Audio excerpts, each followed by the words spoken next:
Right. Believe we're live. Looks Let's do a live. quick little check. Yep.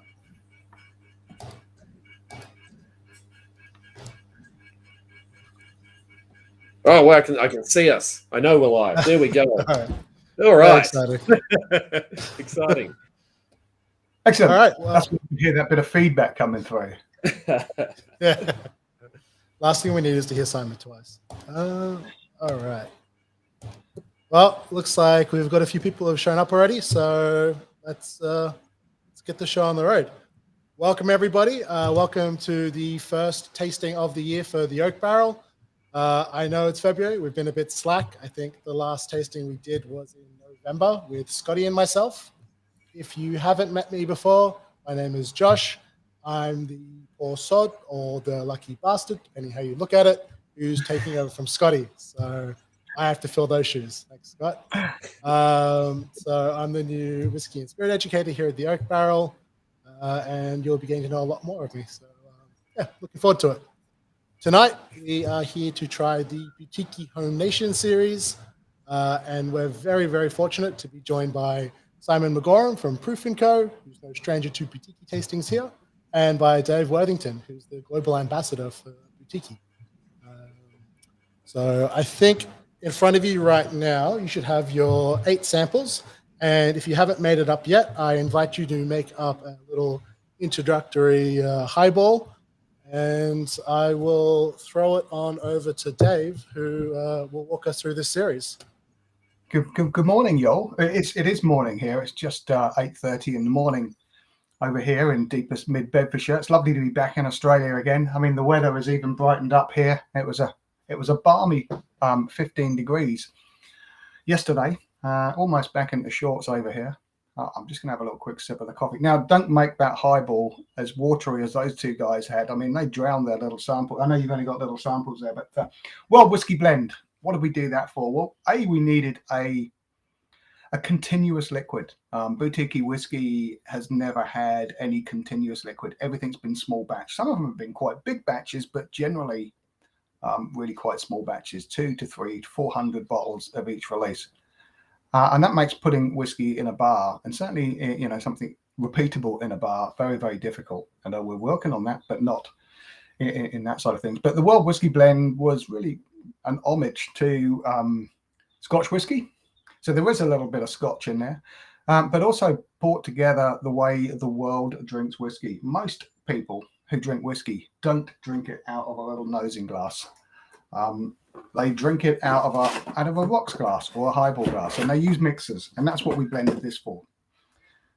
The inspiration really came from the manual, Dave Broom's book, The Manual, and that's the whole basis of it. If you haven't seen Dave Broom's book, The Manual, it is all about loads of whiskies from around the world and how people drink it around the world. So they mix it with soda in Japan, in coconut water in Southern America. All of these mixes, Coke in the States, Jack and Coke, and we've all heard of whiskey and Coke. Jack and Coke is sort of rock and roll to me.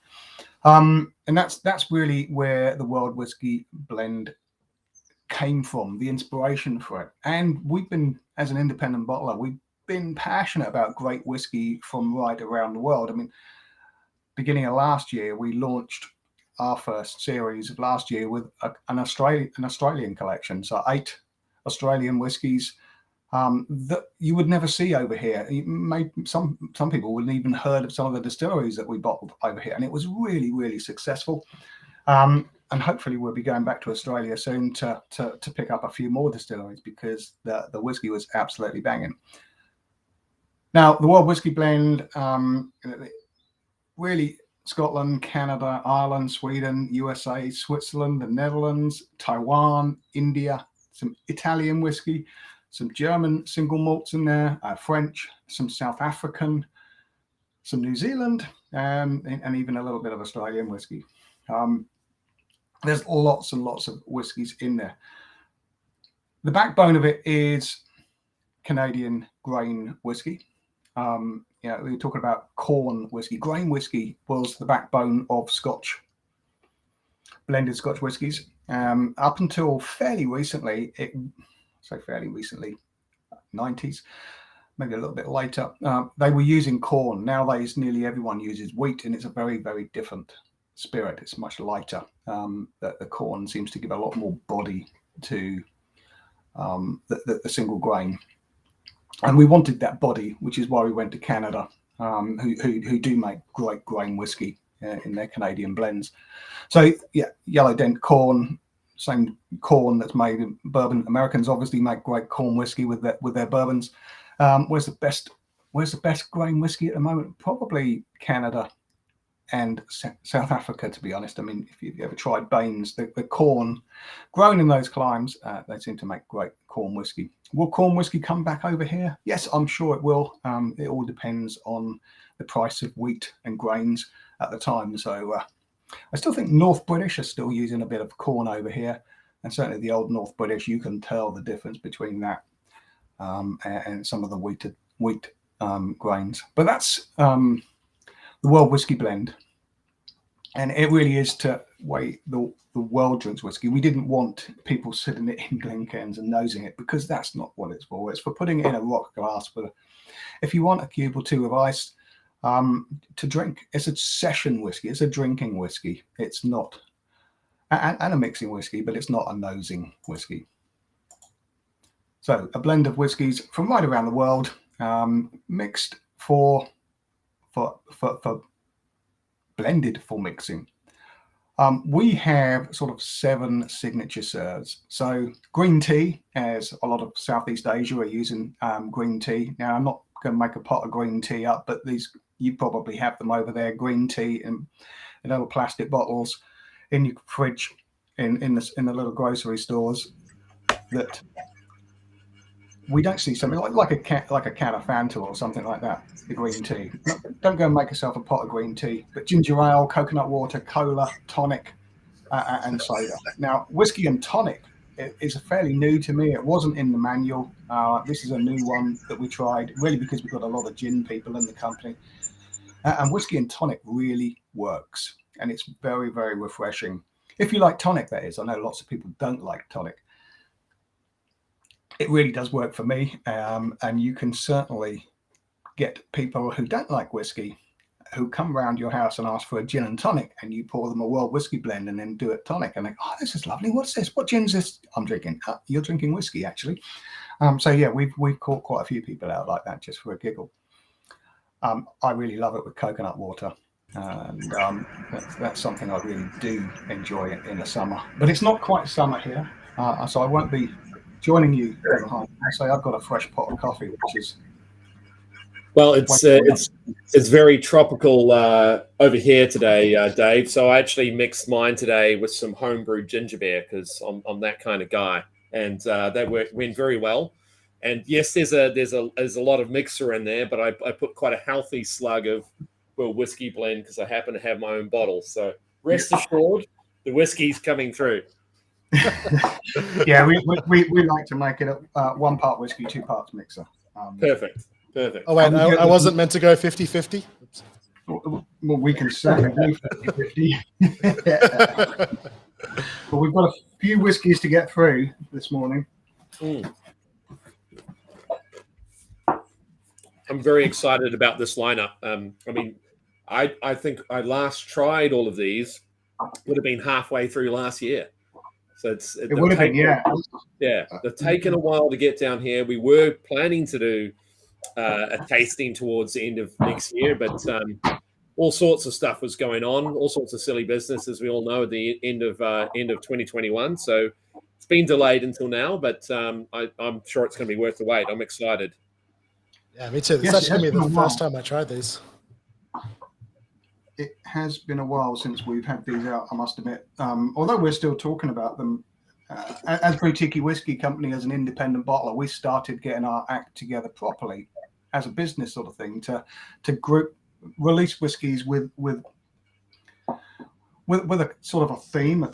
We started with a theme, with a world whiskey collection, and then we went through for a rye collection and an Australian collection. So now we're working sort of 2 series behind, 2 series ahead. So I'm still talking about the series that have just been released, like the Home Nations and then the later wine cask series. And we've got a new series that's just about to hit the market at the end of this month. And we've already got ready the series for Q2 this year. And currently now I'm working on 3 and 4, but we're also planning for whiskies for next year already, because it does take a long time to get whiskies from all around the world, even from Scotland, and all this planning that needs to be done. But yeah, we're going to be with the Home Nations. It would have been great. I wanted a full English, and I still want a full English. English whiskey, just like Australian whiskey, has grown significantly over the last 10 years. Immensely over the last 10 years. No distilleries in England for 100 years, and then the English Whiskey Company wanted to build a distillery. And when James originally wanted to build a distillery, he just wanted a little distillery in his barns, basically for hobby, and realized that the tax and duty people wouldn't let him do that. So he ended up having to build a proper distillery to make whiskey for everyone. That really led the charge.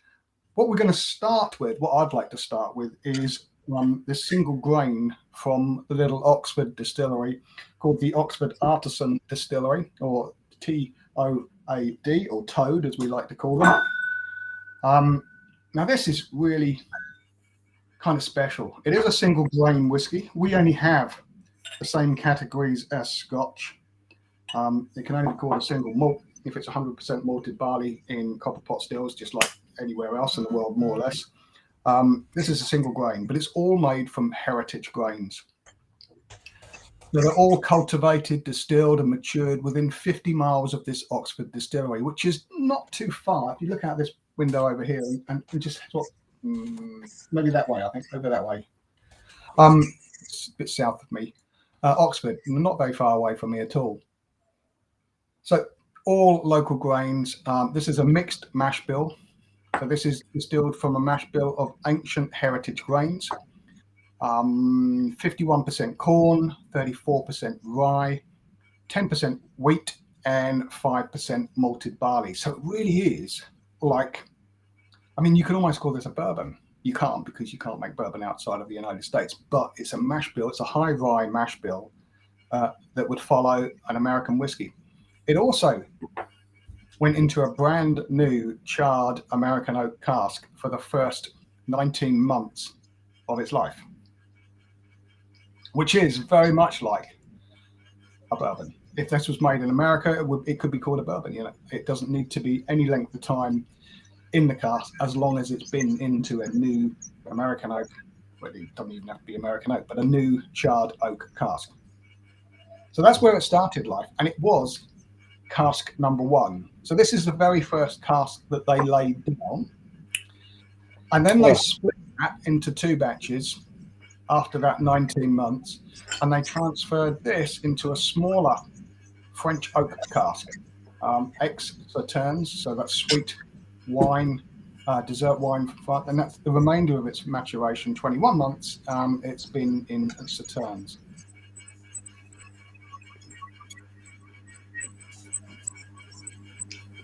Well, it's absolutely delicious. It's a great little start to the tasting, Dave. It's really sweet, isn't it? It's very sweet. That Sauternes has really brought that sweetness coming through.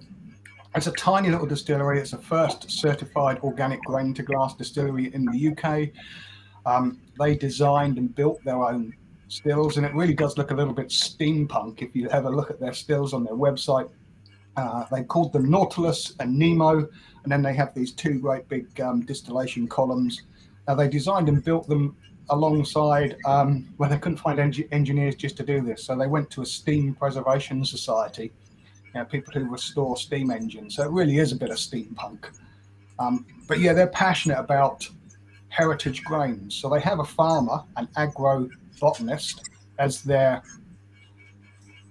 grains man, and he has all these organic farms around there, and he's doing some of this is from his very early trials of heritage grains. So grains that ordinarily wouldn't be allowed to be used in modern distilling. Heritage grains, much depth. It's real depth of flavor. These are, if you've ever tasted native corn from South America, really nutty,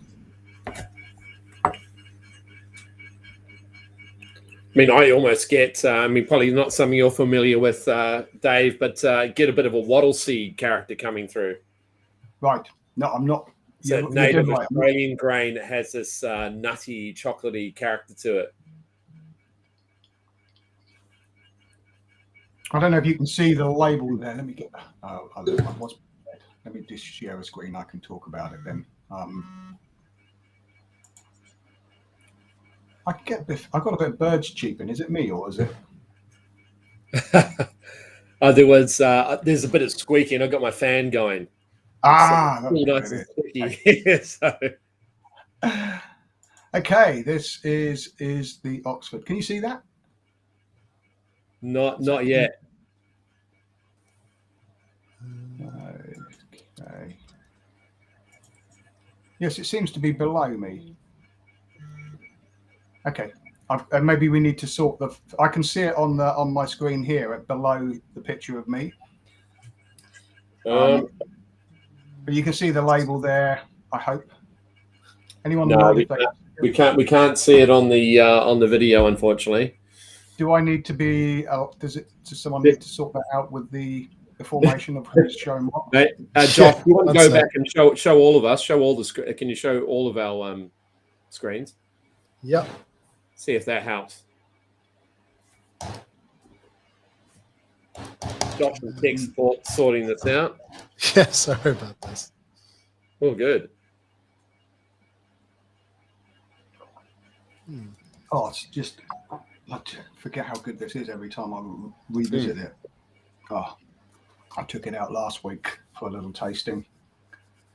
The label is looking across the fields of the dreaming spires of Oxford, and we've hidden their stills and columns in the background there. And the front is all cornfields, grain fields, and you've got the head distiller looking into a magnifying glass, inspecting the corns. You've got the farmer, John Letts, who's there working with a scythe, and there's a scarecrow with a lab coat on, and a little bit South Park Canadian style, which is our own Dr. Whisky on the label, which is kind of cool.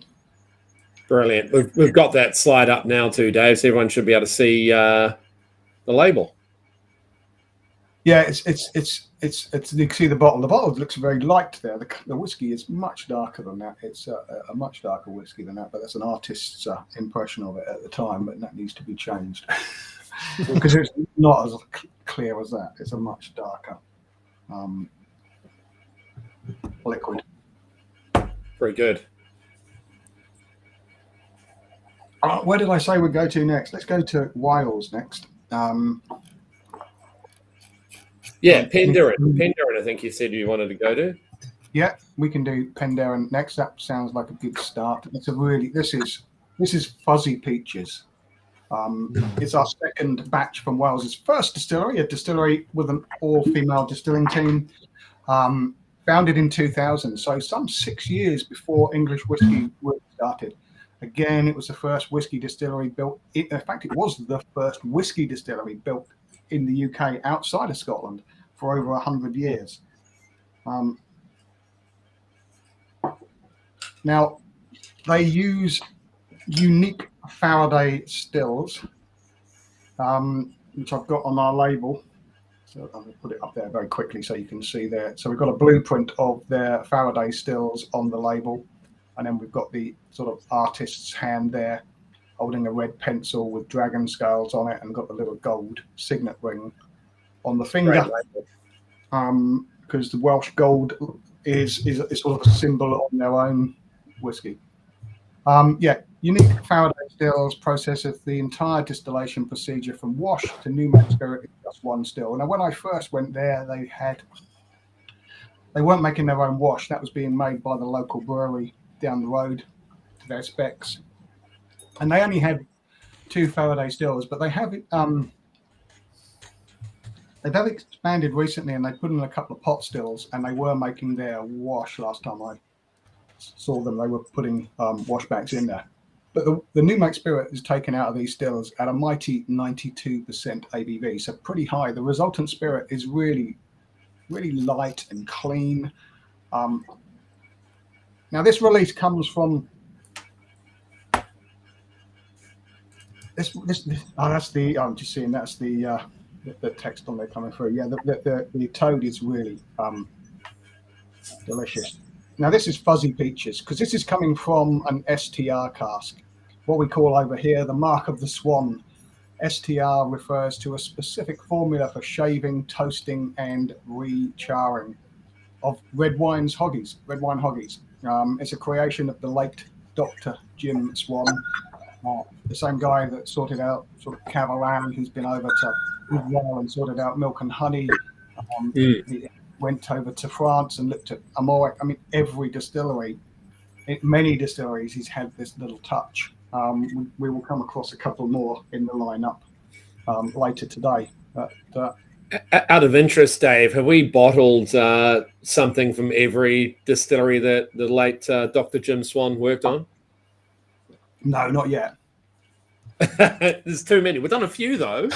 We've done quite a few, yeah. We have done quite a few. There's a few we're talking to at the moment. But yes, there is. I mean, Dr. Jim was... he had his fingers in many pies. And, we haven't bottled any lakes. And he was up there. Yeah. The Nicnean, obviously, we have. But yes, we have done lots of them now. Yeah. We haven't had any Cavalan yet.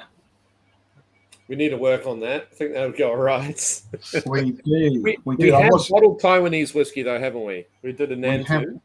We have bottled some Taiwanese whiskey, and I'm hoping that we'll be able to get back in and get something from Cavalan sooner or later. Okay. Did you say that the Nicnean was also influenced by Jim Swan? Yeah. He sorted out the distillation regimes for the Nicnean. Yeah. Oh wow! So pretty much a quarter of our lineup, Jim Swan had an influence on. Yes. Yeah.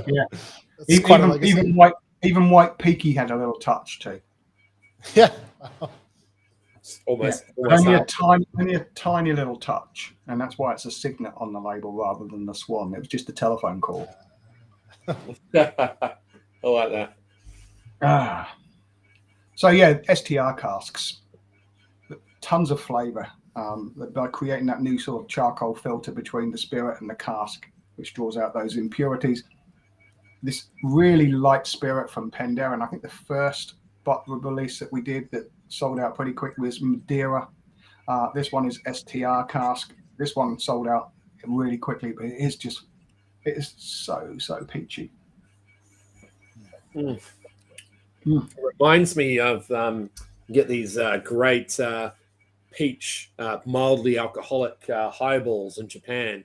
They're made by Suntory, and get them in 7-Eleven or Lawson's is their 7-Eleven there, and they are just the most refreshing pure peach flavor, which definitely getting a bit of that here. This would be great in highball too, I think. I reckon this would be great as a long drink. Yeah, absolutely. Yeah. I'd like to go back to that Oxford as well, because those corn notes are really sort of getting really. If you've ever tasted native corn from Mexico, that nuttiness is really fat and chewy. I really do like eating sweet corn on the side of the road in Mexico. Okay. Adnams. Shall we move on to Adnams if there's no questions on the Welsh one? Yeah. Oh, did you see the screen? I've got it up. I don't know what you're seeing. Here we are. Oh, there we go. Can I have a look? Now, I mean, if you're really quick and you click on that little QR code there, you might go straight to a video, but don't do that now. And you see, does the video feature you as well, Dave? It's me and Pete going through each of the lineup. Yeah. Nice. Yeah, Pete's our rum boutique rum ambassador. He's really a bit of a master with the old rum, isn't he?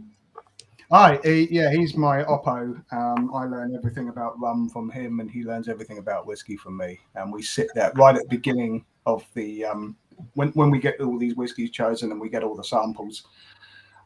It's Pete and I's job to sit there and taste our way through them and tell the stories like I'm telling today.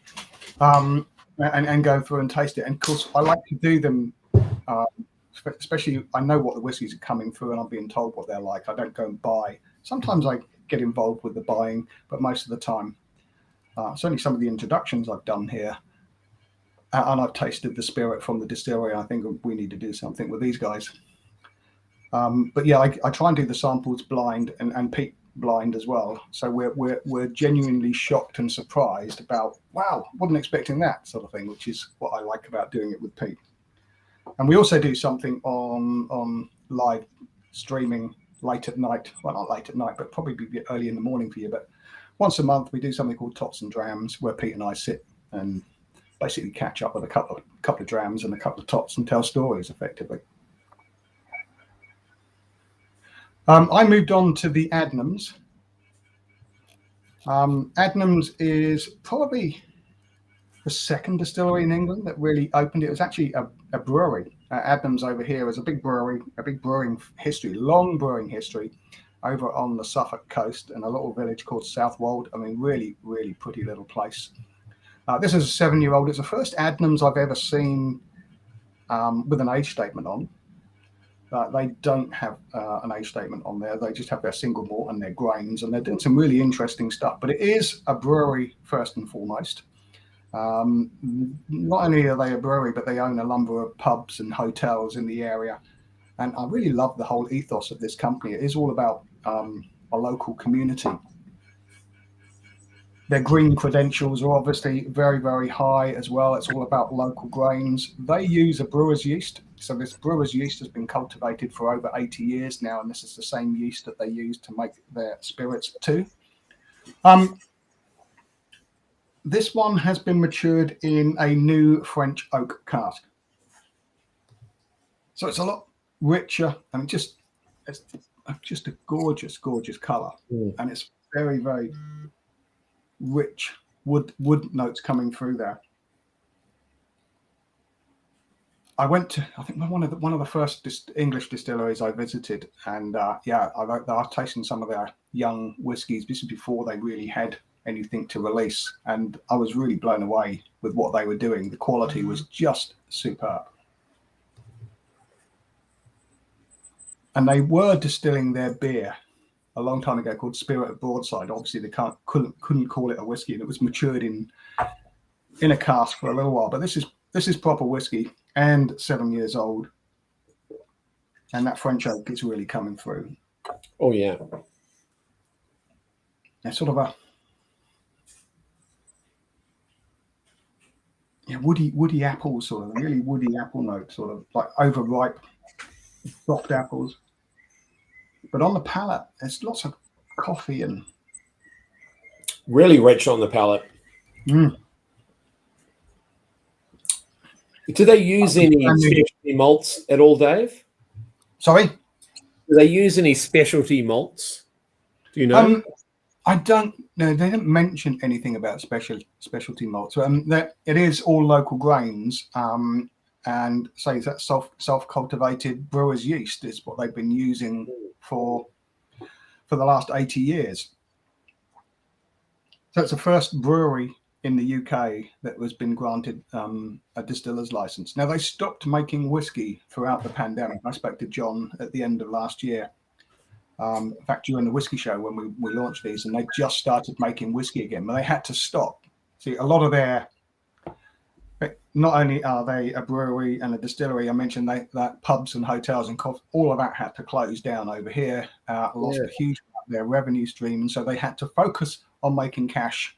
And so it went back to making gin because people were drinking at home. Yeah, they can turn gin and vodka around instantly, and obviously the beer and the kegs that were going out in cans and bottles to people.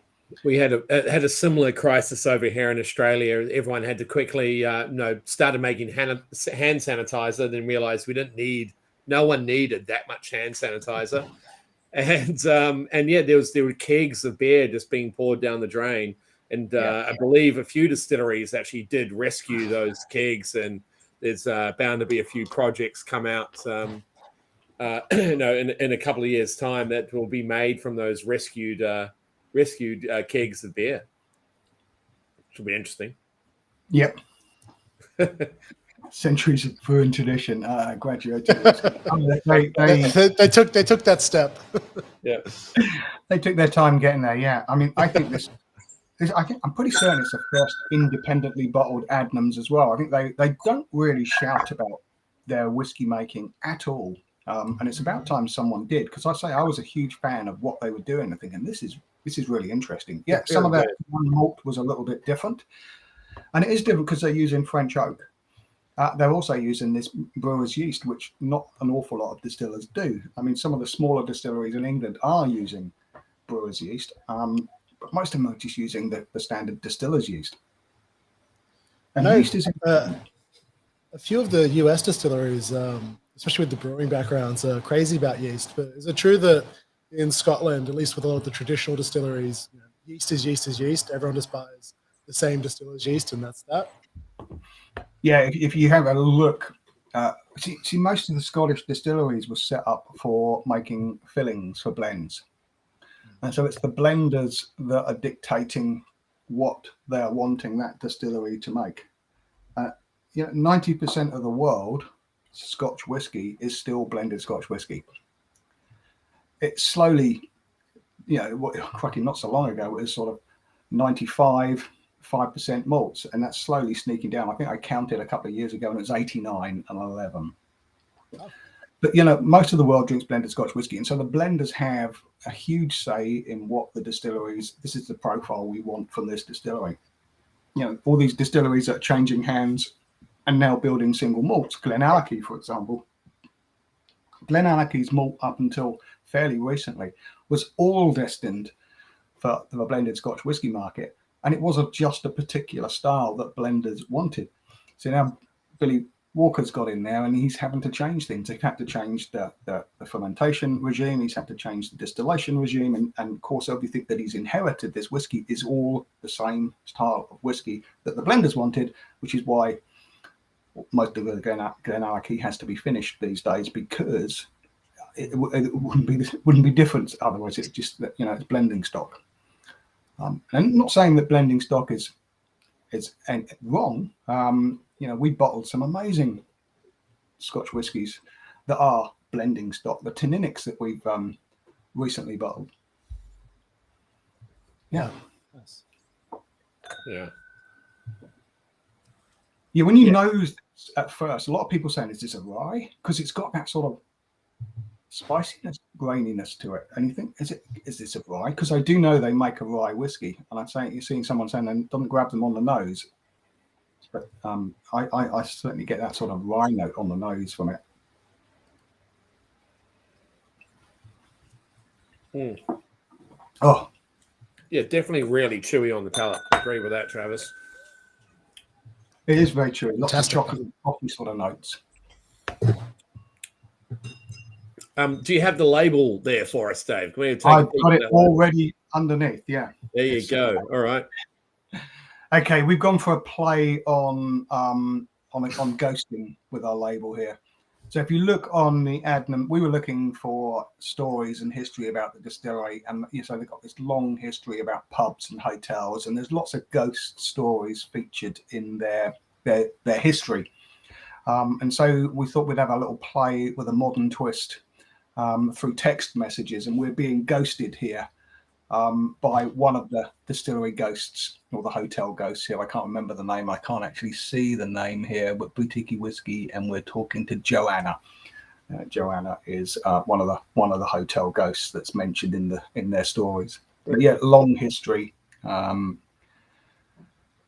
so we went for a ghosting theme, which is I had to Google myself. You haven't been ghosted before, Dave?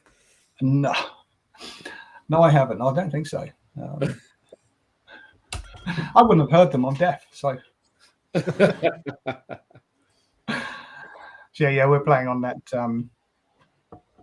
texted theme there, ghosting, and they love the label there. So this, bottled at 50% ABV, just 327 bottles. It was one of those whiskies when I did the tastings in the UK. It was one of the whiskies that one group of the room would be singing for this one. Another there are favourites amongst them. One group with just the Welsh was the one. So there was some key highlights in these, and you could split a room. But no, the Welsh was definitely my favourite. No, the Adnams was definitely my favourite, and the one we're coming on a bit later. We'll get to in a minute. For me personally, that Penderen's going to be hard to beat. The peach note on that was just. It's a summer whiskey, isn't it? Yeah. So perfect for us. Not so much for you at the moment. 12 degrees. It's glorious, yeah. I mean, don't talk too soon. There's some pretty amazing whiskey coming up. I'm not going to lie. That's true. I know which one my favorite is already, but I won't give it away. I won't spoil it. Wait, you mean it's better than Penderen? Oh no! What an unfortunate situation to be in. Okay, our next whiskey in the lineup comes from Scotland. One of the new distilleries. I always go on about the 95 established single malt distilleries, and I'm talking everything from Kilhoman backwards, 2005, all the way back to Strathila. I count 95 single malt distilleries, which includes Loch Lomond, which is also a grain distillery, but we're just not worry about that one at the moment. There are 5 of New World Scotch whiskies, so distilleries that opened from 2005 onwards, Daft Mill being the oldest. And I can't keep up with how many new ones are coming through. Knocknean is definitely the new kid on the block. I tasted their young spirit at a little whiskey show just before we went into. No, it's before the year before. I met Annabelle. I was really impressed with their young spirit, and I said, "Would you be interested in doing something?" She said, "Well, we haven't got anything old enough yet, but we definitely want to make whiskey and release whiskey." So we got to know Annabelle, and she let us have a few casks, and we released ours just after their first launch at 3 years old. So this is our second batch from this new wave Scottish distillery. So it's a label that we're familiar with over here. Now, our first batch was released literally, 2 weeks after their inaugural release went live on their website, which they sold out instantly. And Annabelle even gave me a link to buy a bottle, and I thought, I'll get one of them later. And I looked up and it had all gone. And I wanted to buy one of our own first batches, and that had gone in 60 seconds when it was released as well. Yeah. We sold a lot of that to Japan, Dave. They hadn't heard of Knocknean, and batch 1 I offered to them, and they were incredibly excited to learn a bit about it. I mean, I didn't know a whole lot about it, but I knew that was certainly in high demand. Their first couple of releases. Now you might want to add a drop of water to this because this is at cask strength. This is at 59.8% ABV, and it's a little bit. I wasn't expecting that this morning, I must admit. The other ones were 50%, and I'm just going to add a little drop of water to that one because it is only 9 o'clock. So that teaspoon is handy for you because you can stir your sugar in your coffee and add water to your whiskey. I don't have sugar in my coffee, so I'm far too sweet. I know. I didn't expect you to. Okay, so yeah, this is a 3-year-old, 59.8% ABV. It has come from this one's come from a first fill bourbon barrel. So the distillery has been designed as a first fully organic modern distillery in Scotland, and it's powered by 100% renewable energy. So they work with the local forestry commissions, and that's biomass wood chips. The distillery is about as far away from civilization in Scotland as you can get. I know there is another little place that you have to get to by boat, a little pub on you have to go over to Skye, but this one is one hell of a drive over on the Morven Peninsula, and the farm, Drimmen Farm, overlooks the Isle of Mull, so you can see Tobermory just across the water, but you can't get to it from there. It's one heck of a drive. Now, my eldest daughter started working for them just the end of last year, and so she had to go up there just 2 weeks ago, and it is one hell of a drive from Glasgow, and it's all skinny roads, and it's all forestry commission lorries coming back the other way, so it's a little bit frightening for her. Now, all of their barley I mentioned is all organic. So just 10 organic farms from Scotland they work with. Obviously, they're not all local. So Annabelle is looking into this, but trying to get more farmers locally to grow the corn so that it is spread right across Scotland. But they're working with 10 organic farms across Scotland. They use really slow mashes, long fermentations. They've got horizontal line arms and shell and tube condensers. And they take a high, narrow spirit cut to get a really fruity and estery spirit, which is what I fell in love with initially. Now, Jim Swan was one of their guides to building this distillery. It's one of his sort of last projects. And on our label, we have the White Swan. Now, the White Swan did actually feature on the Welsh label, but it was actually a little gold swan on the ring. Here we have a much larger White Swan front and centre. And that's Annabelle with sort of barley hair riding naked aboard that swan. It's sort of a play on the birth of Venus, the artwork, the birth of Venus. And then we've got all the distillery characters as cherubs and angels. And that's the Drummond Peninsula and the little loch that she's riding into. So it's a little play on the birth of Venus. So instead of Venus on the shell, we've got Annabelle riding the White Swan. And that's a cracking wee whiskey.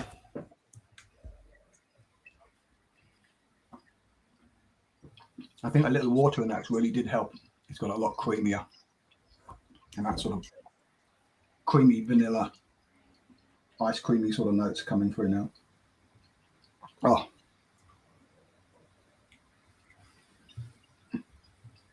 Yum. So, Dave, how arduous is it to get that organic certification that Nickname has? Oh, crikey, I really don't know. Organic farms.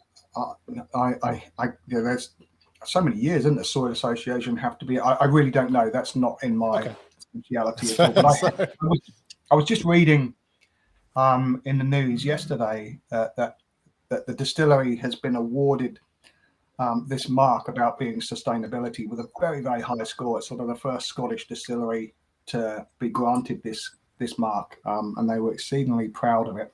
And I need to look it up a little bit more because my daughter now works with them, which I'm very, very happy about. So does that mean you're going to get some sort of family discount on future nicknames? I hope so. Yeah. And one can hope. Annabelle owes me now, I'm sure. Yeah. I mean, she is a big friend of the company now, and we have bottled 3 batches. We did an exclusive for one of our customers because they just wanted all of it. When we released this, they said, "Yeah, we want this much," and that's what you're only leaving us about 20 bottles. Would you fancy an exclusive? So we have done an exclusive for them. So we have a 3rd batch with a different cast. I'm really looking forward to seeing this distillery develop.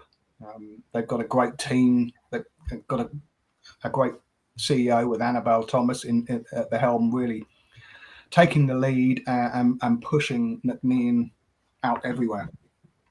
Yeah, Dave, as I was saying, offering this the McNean batch 1 and this batch 2 to export markets, they were just really, really excited about it.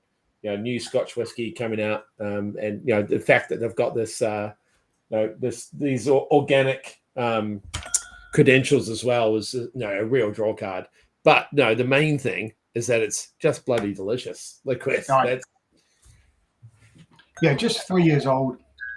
I mean, it does taste. It is quite young, but I reckon you could slip that into a blind tasting and baffle people with it. Yeah, I think you can get away with saying it was at least twice its age. You'd go, that's at least 6 years old. It's not. It does drink a bit older than base, I feel.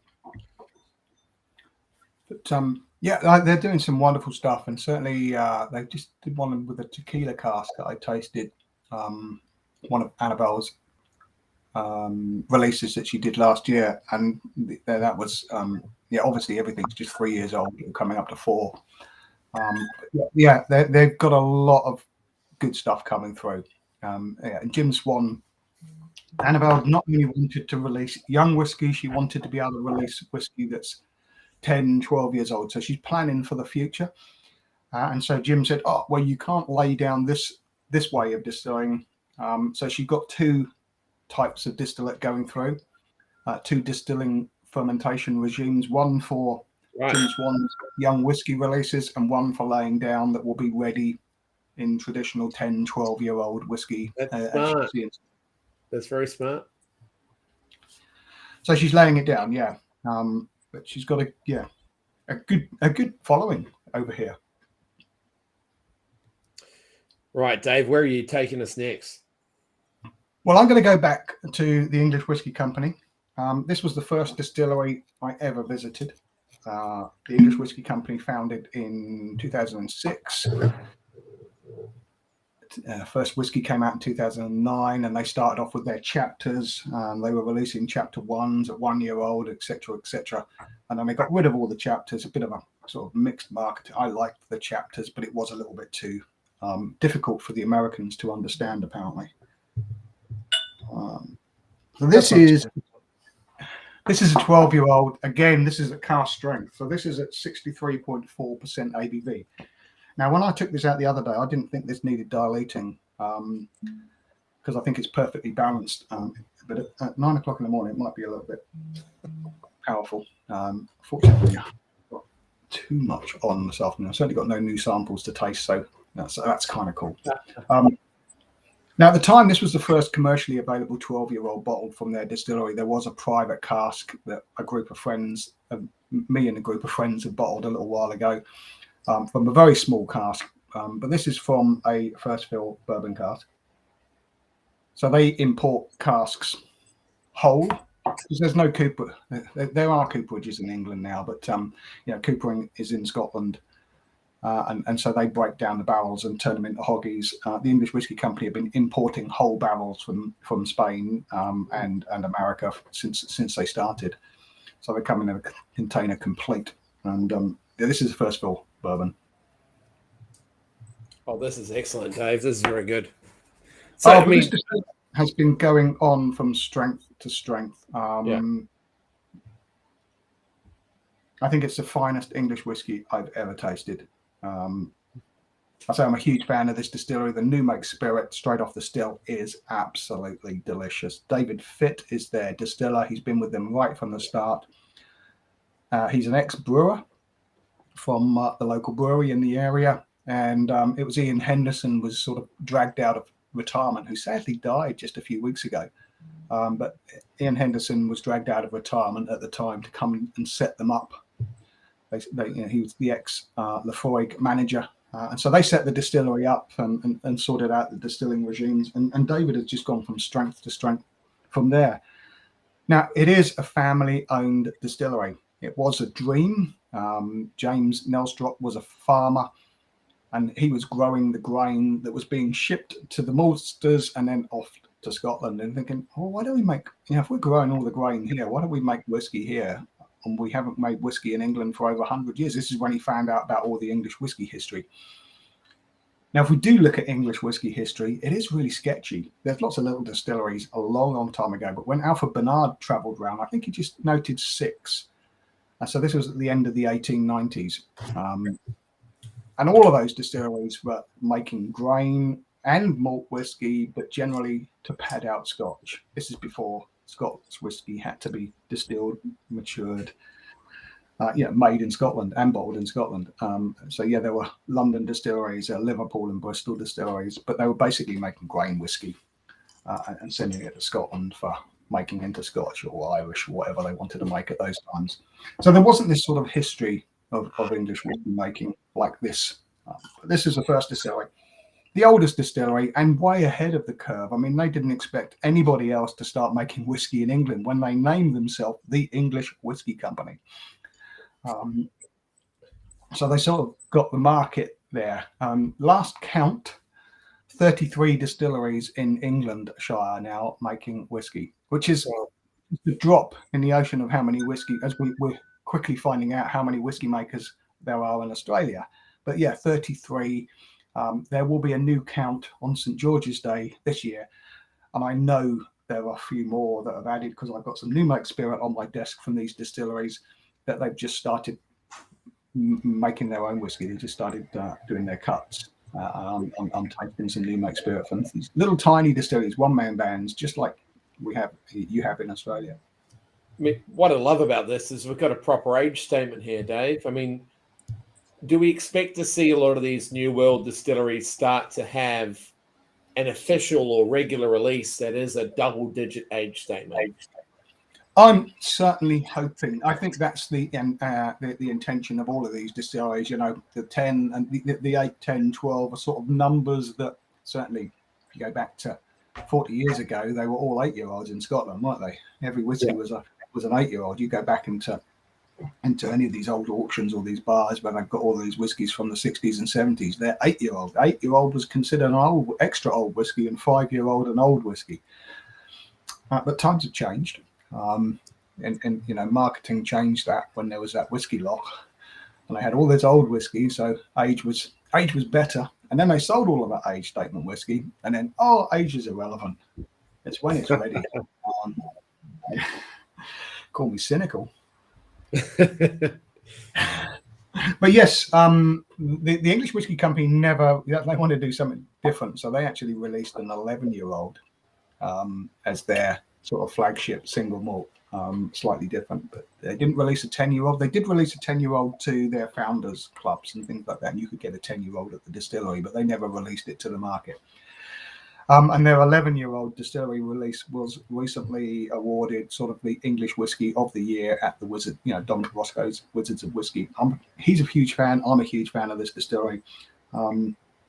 They have just been making great whiskey, and because it is a family business, they only make as much whiskey. If they have a good year this year, they can make more whiskey next year. But at the same time, they do let their distiller do what he wants. So if he says, can we try making some triple distilled whiskey? And they go, well, what does that mean? And well, I'm just going to run it. Can we do that? What will it affect? And so let's give it a go and create a special release, a triple distilled English whiskey. They're doing some great grain whiskey, so they're using multi-grains and distilling them in their copper pot stills and just making some, fabulous flavored whiskey. So with using rye, using corn, using wheat to mix up the mash bills. But the bread and butter is the malt whiskey. Very good. I mean, look, I do love a bourbon cask. We get kind of a little bit spoilt in Australia with Shiraz casks and Muscat casks and Apera casks. A good quality bourbon cask, very, very hard to beat. I think so as well, and I think this. I haven't put any water in this one, and it's just so well balanced. So they must fill at a very high ABV. They must fill quite high. This is 63.4. Yeah, well, I think the climate in Norfolk is the driest in the UK. So they're on the east coast. And they have very, very little rainfall. If you go and look, they're the last people that the clouds. Most of our prevalent weather comes from the west, and so that's why Ireland is always wet and green, and then Wales and Cornwall is the wettest county in the UK. And Norfolk is the driest. It's a very Norfolk's like the outback of England, is what you're trying to say. Yeah, it's from Norfolk and it's good. And as the Scots would say, it's Norfolk and good. Very good. Not my joke. I stole that one. You want to tell us about the You want to tell us about the label, Josh? Or you had to show us the. You had to flick to that label. Here we are. Yep. Before we get into that, Darren, who's watching along, has said you would not know that this is 63.4% alcohol. In fact, I think there was a human error on the labeling of some of the samples. It said 50%, and I would believe that. The first three were definitely 50%, and the last two are 50% as well. So most of these are at 50%. There's 2 cask strength in here. The Nickney and the English are both at cask strength. Yeah, I have a huge soft spot for this distillery as it being the first distillery I've ever visited. We just released a new batch in the wine series, and that is from a sherry, and it's their heavily peated spirit. So yes, they use most of their standard malted barley comes from local fields and even family fields. In fact, they're looking at doing just the founders from the family reserve, so it's from their own fields. The family are still farmers. Sadly, James passed away a few years, but it's his son who now runs the distillery. But yeah, he ran a building company and built the distillery for his dad as a retirement project. So yeah, it's very much a family business. And so our label here, Dave, we're looking through a helmet here. Yes.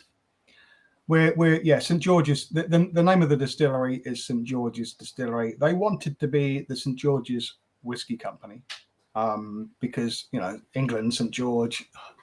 And so they wanted to be the St. George's Distillery, but then found out there was already a St. George's Distillery down in California. And so they named it, we could be the English Whisky Company because there's nobody else. Because at that time, I think Penderyn was the Welsh Whisky Company and still is the Welsh Whisky Company, and Penderyn is the brand. And so they became the English Whisky Company. But they named their distillery St. George's. So it is St. George's Distillery. It's in their own farmlands right along the river. A beautiful river walks around there. They've got their natural spring literally below the distillery that they draw the water up. So it's local grains right from their doorstep and water from underneath the distillery. So it is all right there. But they do make heavily peated, which they do use. The maltsters up in Aberdeen in Peterhead. Yeah.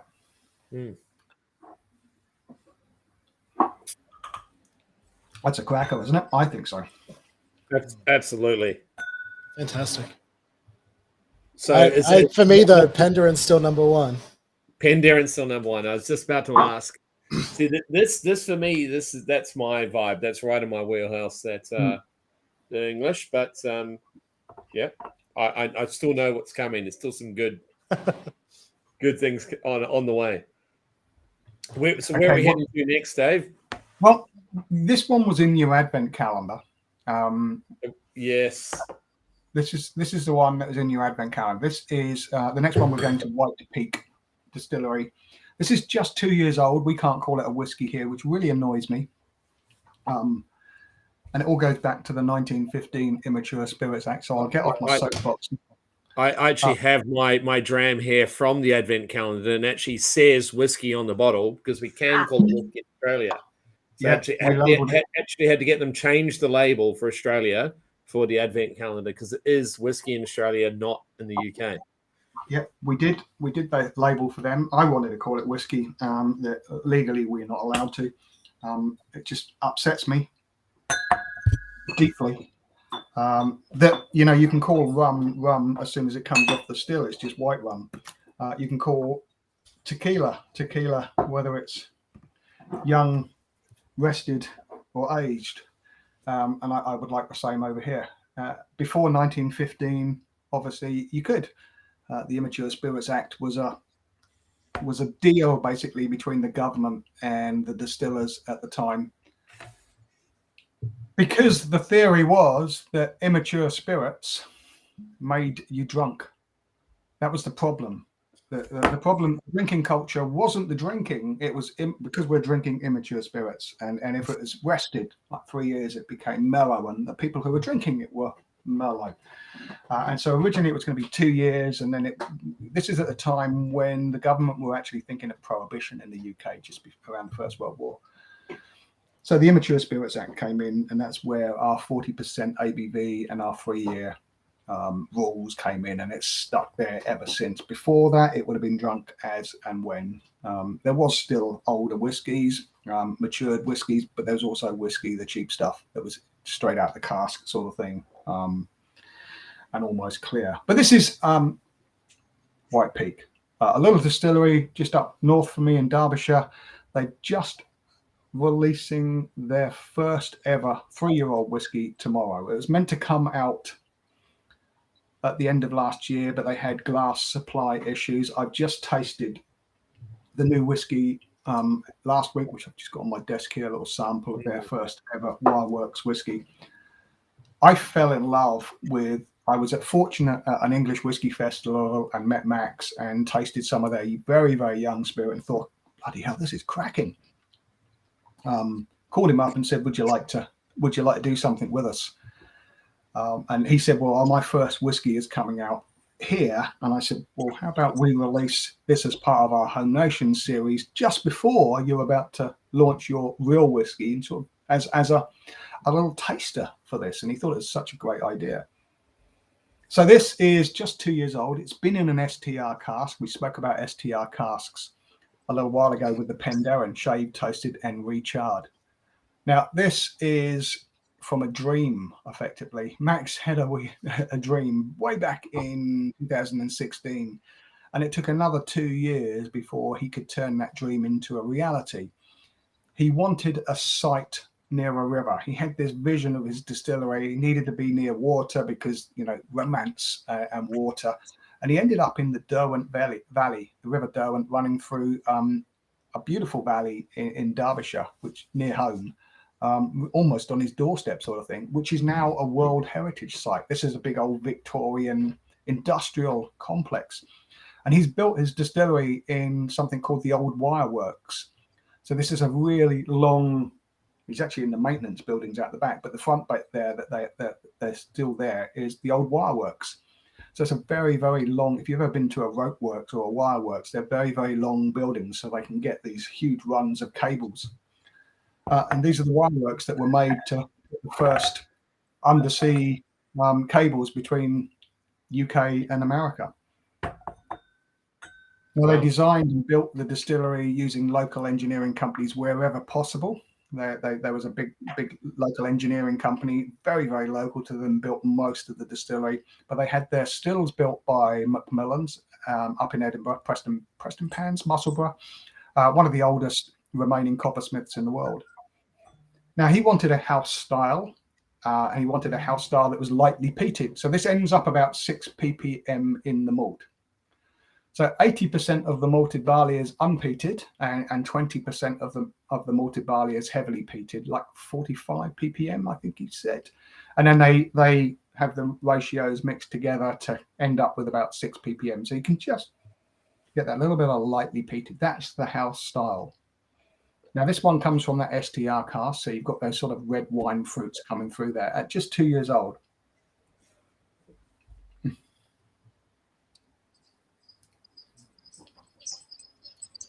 Yeah, I mean, it doesn't disappoint at all. Their new one is a marriage, obviously it's a bigger batch marriage. This is a single cask. Their actual, which is just about to come out, which is the bottle design is just stunning. I can understand why they had so many problems getting their bottles ready. Because if you've ever seen the wire being wound, it starts off really quite big and then cones down into the tight core. And that's exactly what they've done. The neck of the bottle is this wire tight wrap. And then the body of the bottle is all the strands coming down to join that at the neck. It's just, the attention to detail is just stunning. The bottle is expensive, I'm sure. Well, look, it's a fantastic whiskey. I think it's really balanced just with that little lick of peat. It'd be interesting to see when they release older releases, though, how much of that peat will still come through. Yeah, it will be. Yeah, that peat will generally just soften away. But just give it that mouthfeel. You don't need a lot of peat. I mean, at the moment you're tasting that, it's more peaty. It's more pronounced now, as you're saying, because it's quite young. Yeah. So if anyone did get a boutique whiskey advent calendar, this was day 24. So Christmas Eve would have enjoyed a little dram of the White Peak. It was the last whiskey in the calendar, as it turned out. And I don't know if I designed it like that, but I think it was quite a surprise. I mean, we had things like 21-year-old Japanese blended whiskey in there, and then you ended up with a 2-year-old right on Christmas Eve, which might have been a shock until people cracked the bottle and actually gave it a taste. Yeah, I'm glad you got it in there because I wasn't allowed to put it in it. I just got in there and nabbed it, Dave. You handed me the template, and I just started picking drams, and I really got some amazing liquid in there. I don't know how I managed to do it. I got in trouble for a couple I included. I stole one definitely. I stole a Brook Laddie from a boutique outturn we'd planned, and unwittingly had stolen it for the Australian market. It was delicious. I don't regret it in the slightest. You stole it for us, or you deprived us for the Advent calendar? Well, I deprived it for the Advent calendar. So, but we might have only got half a dozen bottles, 2 cases for Australia of that whiskey. But I stole the whole. Given that it's my favorite distillery, we have to have it, Simon. Yes, you are wearing the Brook Laddie shirt at the moment. So yeah, sorry about that. But we do have some amazing Brook Laddie coming up in our wine cast series. I'm quite excited about, but that's another story and a future tasting, I feel. Hi, White Peak. There it is. 548 bottles. The label here. We've got a lot going on, but it is set in the beautiful Derwent Valley in Derbyshire. We've got those sort of a Victorian theme going on with everybody in the river. There is a little White Swan on there somewhere. It's just behind the rushes there on the side of the river there, and it's a signet. And I mention it's a signet really because it was just a telephone call to Jim Swan when Max was sort of planning the distillery. I think there were two key people he spoke to. One was Chip Tate in America, and Jim Swan, the other one about the STR casks and everything doing there. So yeah, we've got the little signet on there. Yeah, we've just got a Victorian sort of theme going on, the best of British, and we even sneaked a little bit of the 2012 Olympics with the Queen parachuting out of a helicopter up there in the top right-hand corner, as a little giggle. But yeah, it is a beautiful label, and I can't wait to get up there because it literally is, I don't know, an hour and a half north of me. And I've got an open invitation, and I really would love to get up there and get a bottle of this new stuff, which I probably will all sell out before I get up tomorrow. Right, where should we go now? Should we go to the Cotswolds? Let's do it. Is that what I've got on there? I think we had Cotswolds or Irish. I don't know what order you want to do it in. Yeah, let's finish on the Irish, I think. Finish on the Irish, Cotswolds. Okay. We'll take a moment. You've got the Irish, have we?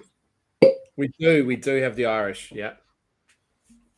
So here's another one of those distilleries with the mark of the swan, significant player. So we have got a big White Swan on the label of our Cotswolds here, sitting in the river in this typical Cotswolds village scene. Just 3 years old. It's a marriage of casks. It's an outstanding English whiskey distillery. It's just growing. Dan Zors is just an American who fell in love with whiskey and fell in love with the Cotswolds. It's where he took his family. He was a city broker. Every weekend he'd spend his time in the Cotswolds.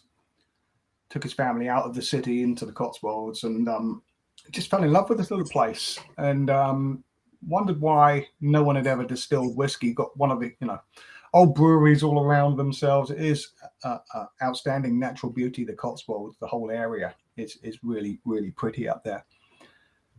And there was this derelict site that looked like a couple of houses down the bottom of this village, and he started to inquire about it. Now, what had happened was a guy had put in a planning application for a little industrial estate, and he got the planning application through because the industrial estate would be jobs, there would be people there. And what he did, he started building these luxurious houses out of the Cotswold stones. And the planning committee said, this doesn't look like an industrial estate. This looks like you're building expensive houses here, and told him to stop. And so there was this long fight between the developer and the council. And these buildings, these beautiful buildings that do look very much like expensive houses, stood derelict. He said, well, if you're going to be like that, I'm just going to leave it.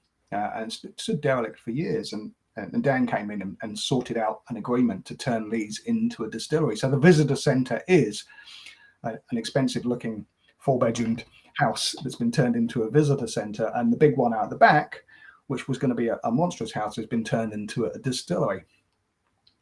It is, yes, 3 years old, and more accolades in its short history than you can poke a stick at. I mean, it really has. He wanted to make whiskey, but he needed cash, so he started making gin, and that was always going to be a temporary thing. Gin was going to be temporary, just to raise the cash. Lots of distilleries do it today. The English Whiskey Company never did that, but the Cotswolds, they had to. They started making gin, and their gin has gone on and won so many awards, he can't afford to stop making it now. Their whiskey, however, again, has gone on and won award after award. And I've just read just this week that he's had funding sorted out, so they're going to establish this distillery as one of the largest English distilleries. They've got the money and the planning, the backing and the planning to over double capacity, this little distillery. So they will be making more of this stuff going forward. They were in the right place at the right time, because he bought stills from Forsyth that were from a cancelled order. So he basically had them. They were there ready to go, and that allowed him to get going much quicker than. I mean, can you even buy a Forsyth still anymore? Is it possible to get one? How long is the wait to get a Forsyth still? Oh, the wait these times is years. We're talking years now, which is why a lot of people go over to Italy, or they talk. It is a long process building a distillery and getting the planning permission. But he just happened upon these things. Well, we've got these cancellations, if you like, and they decided to go. So whiskey and gin both started production in 2014. They're probably my closest distillery in terms of big distillery. I live right in the middle between the English Whiskey Company and the Cotswolds, and maybe the Oxford now is a little bit closer actually. But they started making whiskey and gin in September 2014. This distillery is another one of these English distilleries that is committed to using only local barley. So it's all about local farms. But not only has this been grown in the Cotswolds, it's also 100% floor malted barley.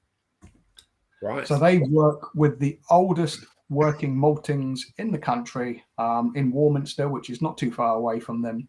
100% floor malted barley. That's one of their other things that they do.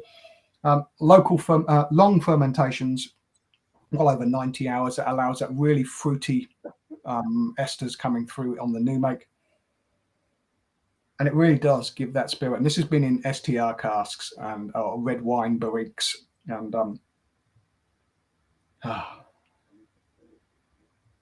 that's incredible. So every time you have a sip of Cotswolds, someone out there has a sore shoulder for your sake, is what you're saying. Oh, God. I'm just looking at the bottle rendering of that. It looks really light, but as you can see here, it's a lovely chestnut sort of color. Yeah. Let's have a little bit more of that because it is. But no important meetings on today, Dave. I've got some stuff to do, yes, on the next series, but we'll worry about that later. Exactly. I'll get into it. It's almost 10 a.m. there now, right?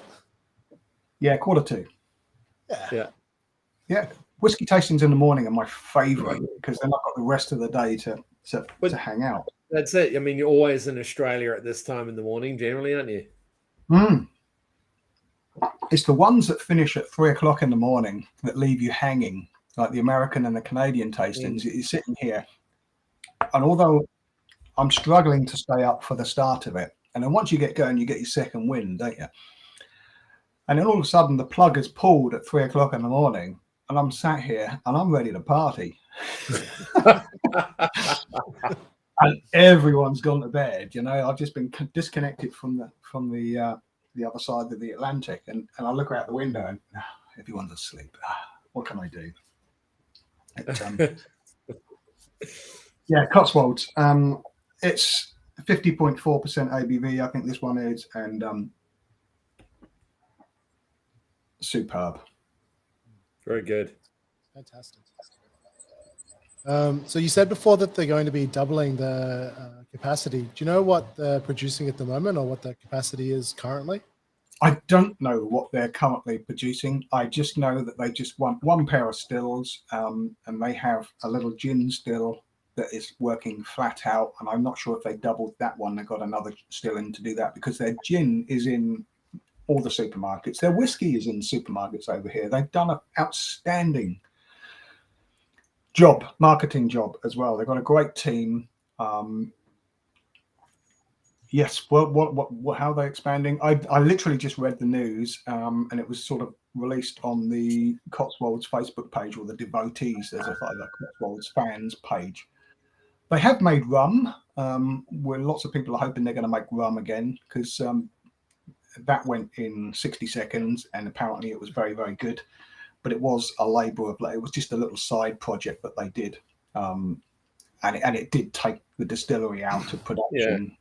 Whiskey making well. I guess shipments of molasses to the UK aren't as common as they used to be for the last couple 100 years. There's a few rum distilleries certainly in the UK starting these days. Yes, it's not as much as it was, but yes, it is starting to happen again. Right. In our Home Nations series, we had 3 British rums. Yes, unfortunately, we couldn't actually bring those to Australia. I think they were all contained rum that was under 2 years of age. So, unfortunately, due to Australian rum laws, we couldn't call them rum. So we didn't. None of it's coming down here, but there is some amazing rum on the way.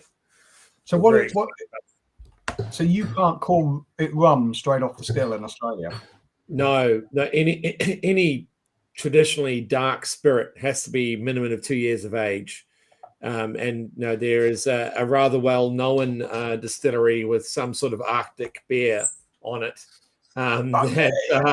that ages its rum in a 70,000 liter vat, and that counts as 2 years in an oak vessel, even though it's 70,000 liters in size, and it's over 70% ABV in that vat. So there's nothing happening, but needs to be a minimum of 2 years to call it rum or to call it whiskey. That's the standard here. And I think that law was created with good intentions, but now it's not really relevant to the world of rum in particular. No. So what about white rum? I mean, what is?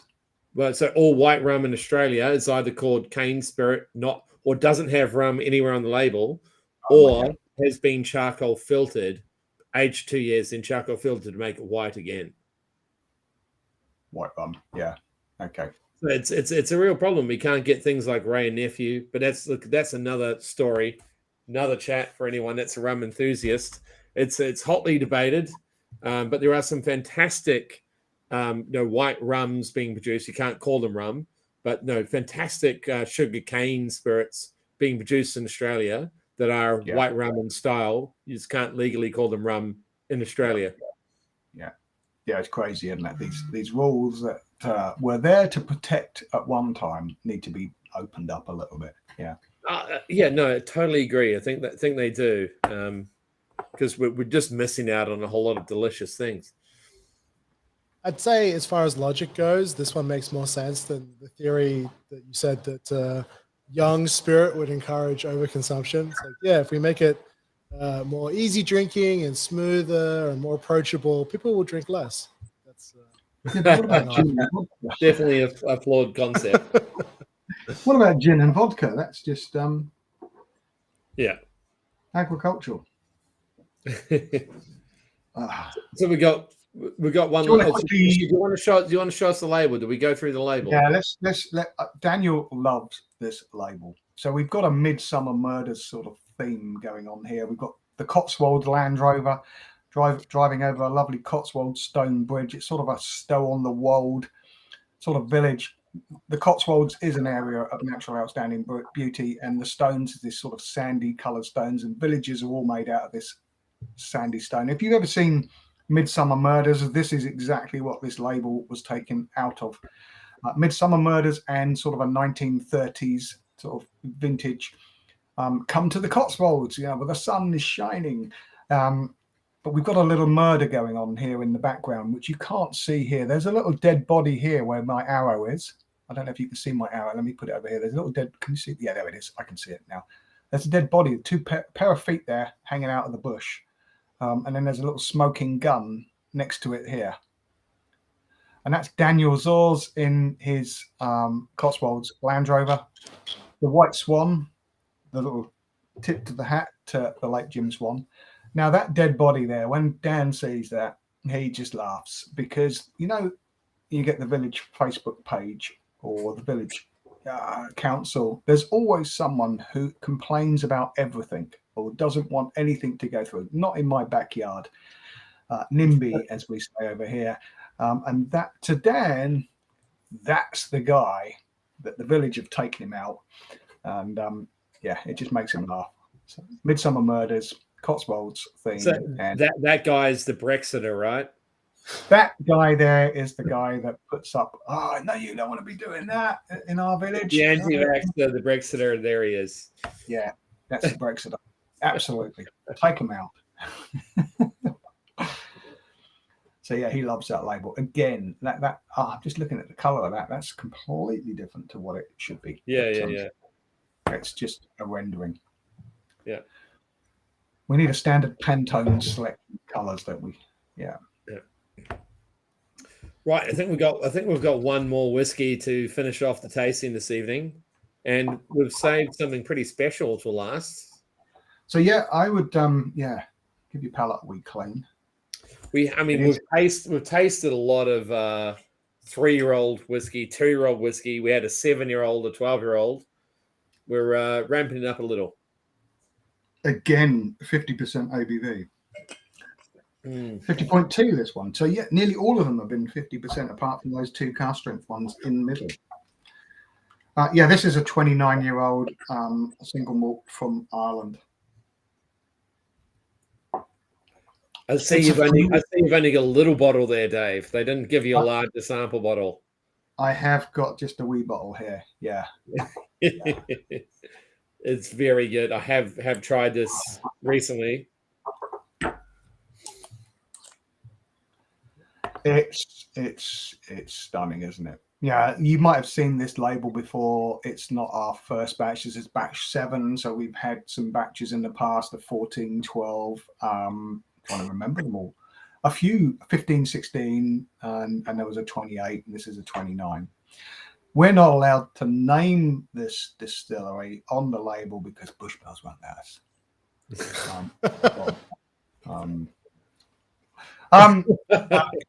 It's our oldest Irish whiskey that we've ever bottled, and if you knew your Irish whiskey history, it wouldn't take you long to close down on the distilleries that this could come from. So it's a single malt, which rules out Ireland's largest distillery, the New Middleton Distillery, where nearly all of your Irish whiskey came from until fairly recently, and still a lot of it still does come from there. There's 2 key distilleries in Irish whiskey history, and that's Middleton up in County Antrim, Bushmills up in County Antrim up in the north, and the New Middleton Distillery right down in the south. Moved down to there in the 70s when Irish whiskey was on its knees. So the Powers, the Jamesons, and all the Irish families. And Tullamore Dew was operating to the 50s, and then they moved up to Dublin as well, and then back down to New Middleton. All Irish whiskey basically came from these 2 distilleries. They hadn't got away from their pot still whiskey. Pot still was the true whiskey. But Bushmills made single malt up in the north. Pot still whiskey was made down in the south until the French basically came in and saved Irish whiskey, I would say. They were the people who said, no, you've got to start blending. And Jameson's became one of the best-selling. And, when you think of Irish whiskey, you immediately think of Jameson's. A lot of people do. People who don't, not whiskey geeks like us, but just people people who just say Irish whiskey. It's got to be Jameson's. That is it. And I'm not knocking it. It's great whiskey. It's great drinking whiskey.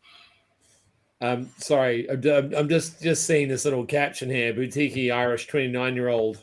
Single malt rhymes with smoosh pills. Smoosh pills. I'm so glad you're not a rapper, Josh.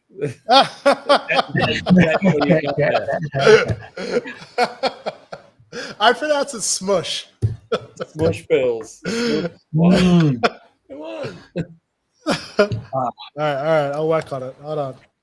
So this 29-year-old has been finished in ex-rum casks. Mm. It is kind of special. It is that tropical fruits coming through immediately. As soon as I nosed this, it was like, this is one of my five, at least 5 of my 5 a day.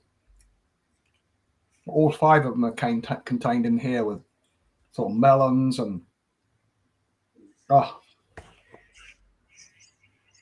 It's waxy as well. Starting to get some of that waxy fruit coming through. Oh. God, that's special.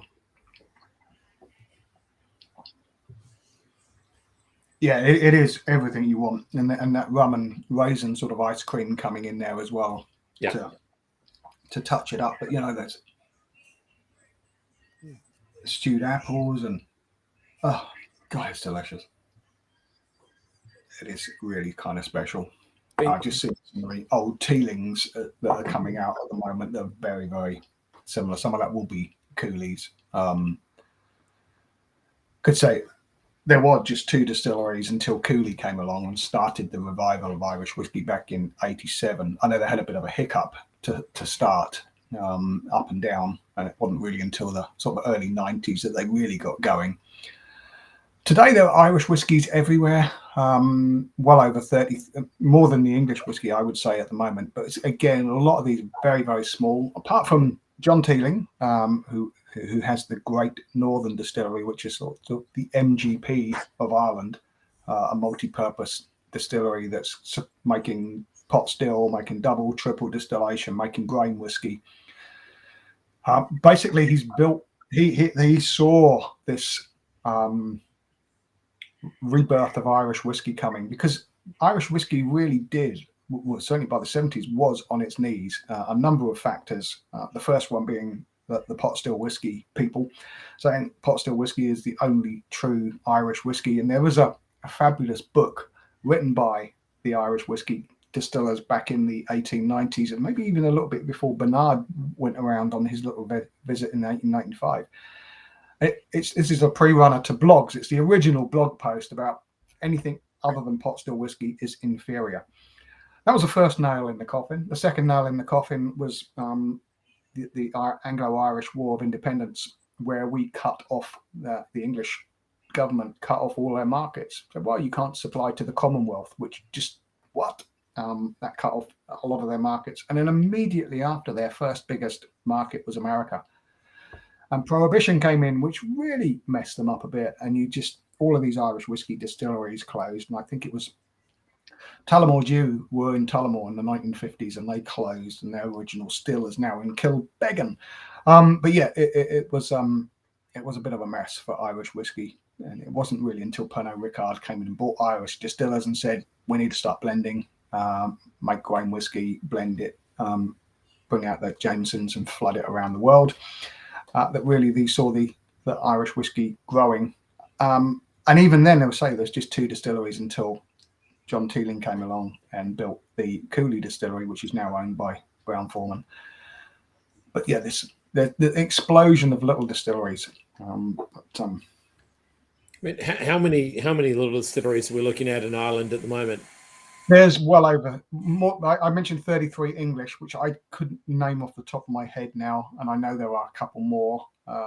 But there's probably as much and a little bit more in Ireland as well now. So Australia still outnumbers both England and Ireland, is what you're trying to say? Together. Absolutely. Oh, I took our new Black Gate out the other day. It's in the wine cask. We don't have the new Black Gate out here. You can't talk about that. But no, there is a new Black Gate coming. There is, but I took that out the other day. Oh God, that's so good. That's the one that's been in the Solara system. Yeah. Oh, blew people away with it when I took it out. Blew them away. What? They're making whiskey in Australia? Yeah, and it's banging. I've only I had a very small taste of that a while ago. I might still have a sample here somewhere, but very looking forward to that being out here. But this is very special. Is that going to be in a future tasting we'll be doing? It's in a previous future tasting we've done with the oak barrel. So Scotty's tried it. You haven't. So it's actually on the way. It is on the way to Australia now. Getting collected today. So we're looking in a few months' time. We'll actually have that, the Winecast series, which is the next series after Home Nations. So yeah, in a future tasting, I'd love to crack out that Black Gate. I'm a big fan of what Brian and Janice do up in Madeira, and not afraid to say it. And their rums are fantastic as well. Janice makes the rum, like they're great distillery, and so glad that they've actually given us a couple of casks. Lovely people. Yeah, they're really lovely people, aren't they? As well. I mean, all of the characters that we've met in Australian whiskey have been absolutely wonderful. Yeah, we need to actually get you out here properly sometime, Dave, to meet them in the flesh. We've had Felix out here properly right before pandemic. We've had you out here a lot virtually. Yeah. No air miles. No, that's the problem. You're not getting the air miles for it, are you? No. I've been out so many times in Australia, but no air miles. No, you know me, Simon. I say yes to everything. I just has to be rubber stamped by people above me. I just happy living on the road and talking whiskey. So it's great to start going out again at the moment. Just being out and being unleashed in front of people is just so wonderful. I was out in London on Monday, walking into shops, places I haven't been for 2 years, with a bag full of whiskey. It's just the greatest feeling ever. You can just get out there and just start performing. Do your thing with the liquid in front of you, and just exude that enthusiasm that I still have for everything that we're doing and everything that's going on in whiskey in the world at the moment. Yeah, I absolutely love doing what I do. And yeah, we don't, it might not be to everybody's taste, and there are definitely whiskies that I don't always like. There's a couple of distilleries that I really don't get on with, but I know other people do. But I know there's nothing wrong with the quality of the whiskey. But there's very little that I've tasted and what we bottled that I don't actually really love and buy. I'm Boutique Whiskey's best customer, I must be. It is a bit of a problem. It is a great thing working for Boutique that we do get a staff discount. But I don't know if it's enough, to be honest, with the amount we not spend. Always. No, not always. No. We've got here a comment from Dave saying need to come to World Whiskey Day at Black Gate. And I've heard some pretty amazing tales and have seen what they're promoting with World Whiskey Day at Black Gate Distillery in Madeira, and would love to join. Generally, I've got some whiskey. Like everyone does something on World Whiskey Day. Madeiran's a little bit out of the way. I'm on the central coast in New South Wales, and I think it's still about 5 hours drive from where I am. It's a bit of a hike, but if we get you down here, Dave, we'll need to get out there at some point. I'd love to spend some time out there and talk whiskey. Absolutely. Sorry, Dave. We have got a little bit distracted. Do you want to take us through the label for this? Yeah, sure. We bring up the label. There we go. Okay, it really goes back to that story that I was talking about with the Irish distillers at the time, and then they wrote this book, What is Whiskey? There is a copy. I'm trying to get a copy of it, hard copy. I've had an electronic copy of it, and I had a copy in my hand that a friend has bought, and it's a great book about the Irish distillers at the time, about what is whiskey. So on our label here, we have Aeneas Coffee standing there right at the front and center. Here, that's him down there, right on the left-hand side at the front there. That's Aeneas Coffee. He is not the inventor, but he sort of perfected continuous distilling. He the inventor of the continuous still. There was continuous distillation going on before the Stein family, which were connected to Hague whiskies. They had this sort of continuous distillation with lots of pot stills in rows going into each other. But he'd sorted out the two columns, the analyzer and the rectifier. So that's him there presenting his continuous still to the Irish Whiskey Board at the time. who we have represented them with Irish brand ambassadors when we first did this label. So some of these are our friends who have worked in the business with us, Lee and Goggins in the middle, Lee on the left, who used to be our global brand ambassador for Bathtub Gin. And Goggin was the guy who actually put me in this job. He said, well, let Dave do this. And so Goggins was the one who got me. He's right in the center of that table. So that's our Irish industry board, Irish Distillers Board. And we're basically telling, or they're basically telling Emmaus to jog on. We don't want any of this silent whiskey, this numb whiskey. And the whiteboard he's got under his arm is actually our Invergordon label, where some of the oldest coffee stills that are working in the UK these days still are. Then 1960s coffee stills that are still working there. So that's our actual Invergordon label. Now, every batch that we do, I mentioned this is always the Irish single malt whiskey number 2. We have 3 Irish malt whiskies, really just to confuse everyone. Irish whiskey number 1, which is my lovely horse label, and Irish whiskey number 2, which is the Irish Distillers Board label, and then we have single malt Irish whiskey, which is the 3 into 2, because Cooley only double distill rather than triple distill. So we have that sort of the impossible trident in the spirit safe there, just to show that it's not triple distilled, whereas Bushmills triple distill everything. And Middleton triple distill everything. Even their column stills down in Middleton, they have a 3rd column, so they can say everything has been triple distilled, including the grain. There's a 3rd column. There's an additional column in addition to the rectifier and the analyzer. I don't know what they call the 3rd one, but that's how they get away with everything is triple distilled, including the grain. So that's our Irish whiskey number 2 label, and it's a cracker. That was phenomenal. Yeah. Is this why you're being so coy before, Simon, when I was going on about how much I love the Penderyn? Look, the Penderyn is a fantastic dram, but this I always knew was going to be a standout. And no, it's not just the age statement. It's just a fantastic drop. Yeah. Oh, you're right. Yeah.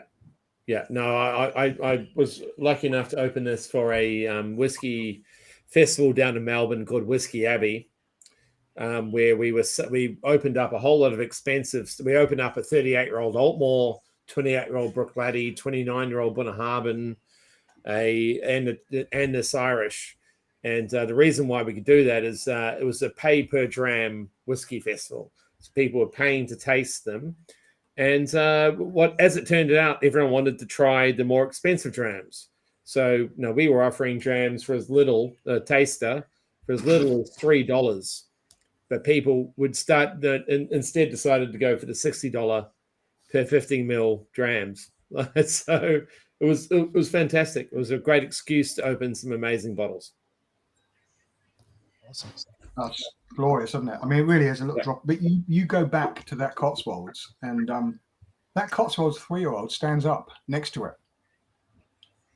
I mean, I've just got them paired side by side, and they're standing up to each other. Hmm.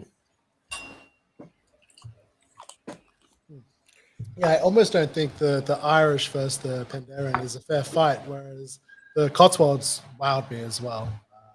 I think that absolutely. I'm going to put the Penderyn up against the everything. Irish. I think they all stand up against each other. Yes. No, I think you did very well with the order there tonight, Dave.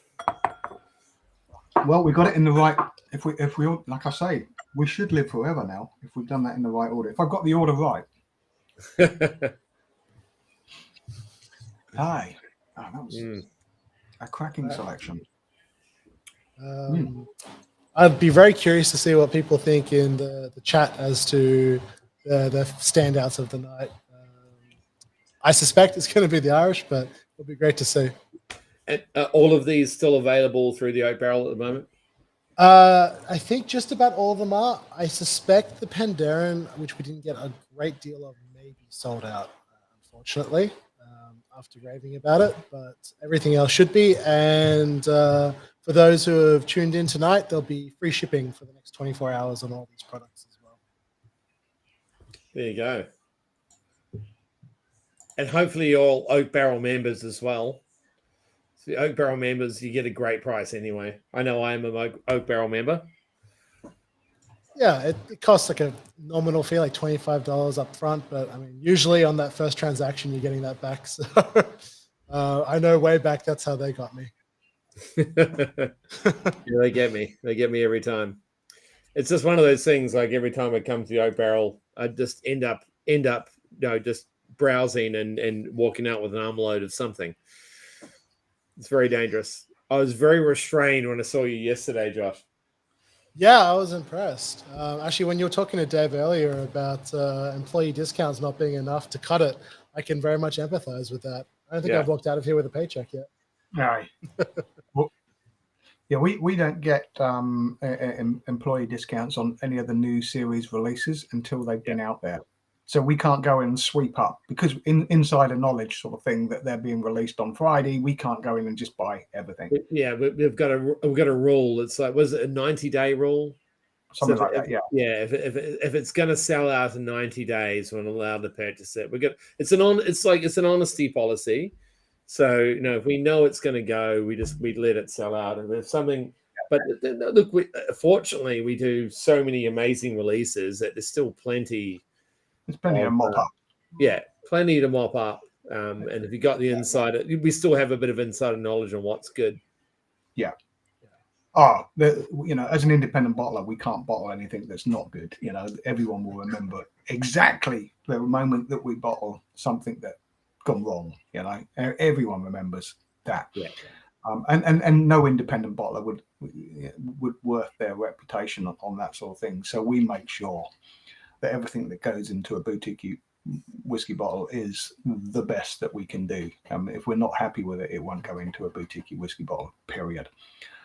But yeah, this series is available for me at staff discount because we have released the next one. But if I'm just going to go have a quick look at the Adnams, there's a little bit left of the Adnams, so I might go and get myself another bottle of that because that is good. But the Penderyn is completely sold out. As is some of the Scotch whiskies that we released. Is the Irish still around? Is there any Irish? The Irish is now available on Mom. Yeah. Okay. I think that's a worthy investment. I think so as well. I need to have a look at that. Yeah. You have to write that one down. Because as you can see, I got a wee one. Yeah, they only gave you a little one. Normally, you get a 200 ml bottle for your samples. Normally, don't you? I used to get 200 ml in the old days. I get full size bottles now, so that's why. Okay. I don't always ask for full size bottles of everything unless I'm out there doing stuff. And now I'm starting to do stuff. I much prefer the 200 ml bottles because they're much lighter, and I can fit much more in my bag, whereas carrying full-size bottles around is a lot heavier. Tough job. Well, Dave, just want to say thank you so much for joining us tonight. For those of you that are on the stream, obviously you can hit up Dave Worthington on @BoutiqueDave. He lives on Instagram and Twitter. So you should, especially Twitter, he's very active. So reach out if you have any questions about what we've tried. And thank you so much, Josh, for hosting tonight and setting this up. Looking forward to doing a few more tastings. I know we're planning to do some in-person tastings as well. We've got a boutique baller tasting planned that we need to do soon. So yeah, thank you, Josh. It's been my pleasure. Thank you so much, Simon. Thank you, Dave, for sacrificing your liver and your circadian rhythm at 8 a.m. Really appreciate it. Just a steel trap of knowledge. So thank you so much. Like Simon was saying, we've got no shortage of boutique whiskey at the Oak Barrel. They are one of our favorite independent bottlers, and we're going to keep getting in all the exciting releases. So look forward to a few things coming up. And yeah, 24 hours, free shipping on everything we tried tonight. Go nuts. Thank you all for joining us tonight. Really appreciate Thank you. All right, lovely to see you all. Thanks for hanging in there with us. Thank you. Great day, Dave.